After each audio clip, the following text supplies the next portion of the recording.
नमस्कार। आज आम आदमी पार्टी तरफ आमे गोटे प्रेस वार्ता रखीचु।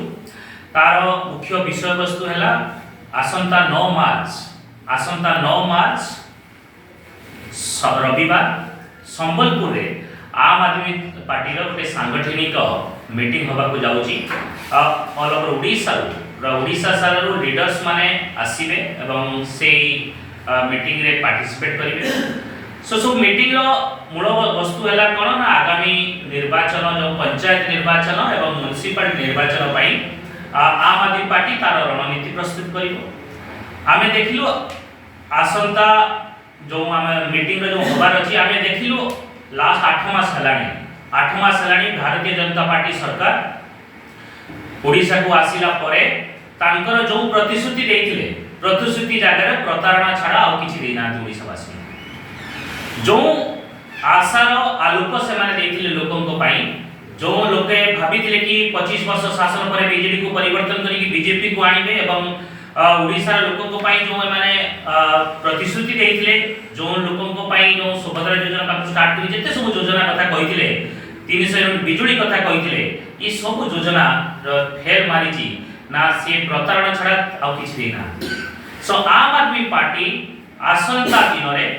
तार केमिति आंदोलन करिवो केमिति सांगठनिक स्तर रे मजबूत करिवो एवं जेते सब लीडर्स मानन को तांको मोटिवेट करा जिवो कि आमे जो विकल्प राजनीति स्टार्ट करिथिलु दिल्ली रु सेटा ओडिसा रे मध्ये पहुंचू। आपण माने जानि जंती दिल्ली रे आम आदमी पार्टी जो वर्तमान विपक्ष रे अछि वर्तमान स्ट्रांग विपक्ष भळया काम करूची दिल्ली रे सेही भळया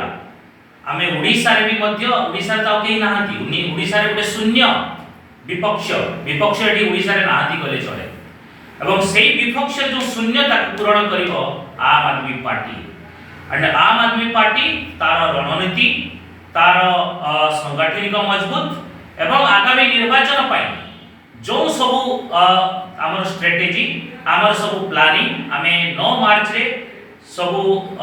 राज्य सभापति निशिकांत महापात्रंकर अध्यक्षता रे एवं राज्यर जो सांगठनिक स्तर रे जिल्लार सभापति माने रहिबे एवं सबु लीडर माने सेतिर उपस्थित रहिबे एवं गोटे इंटरेस्टिंग कथा लागिथर आमे प्रथम थर पई भुवनेश्वर बाहर गोटे मीटिंग करूछु। आपण माने जानिथिबे जेतबे स्वाधीनता संग्राम समय रे आमे इंडियन नेशनल कांग्रेस जेतबे हेतला स्वाधीनता संग्राम समय रे सबु से माने भारत सारा अलग अलग जगह रे बुली की करथांती तो आमे एटा भी गोटे प्रयास करूछु सो दैट सेही एरिया रो सेही अंचल रे लोक माने मोटिवेट हेबे सेही अंचल रे लोक माने आम आदमी पार्टी रो जो शिक्षा स्वास्थ्य बिजुली पानी एवं रोजगार एवं कृषि पाई जो काम आमे करिचु ता पाई लोक प्रेरित हेबे एवं प्रेरित है आम आदमी पार्टी जो माने लाइन रे आगो को बढ़िबे। तो सेति पई प्रथम थर पई आमे संबलपुर रे करूछु भुवनेश्वर राजधानी रो बाहर जे कि आमे मीटिंग करूछु एवं आगामी दिन रे मध्य ओडिसा रे कोन अनुकूल रे सब जोनल वाइज आमे मीटिंग करिया पई मध्य प्रतिबद्ध अछु। तो आम आदमी पार्टी रो आगामी दिन रे जो रणनीति अछि ता विषय मु आपन समस्त को जणैली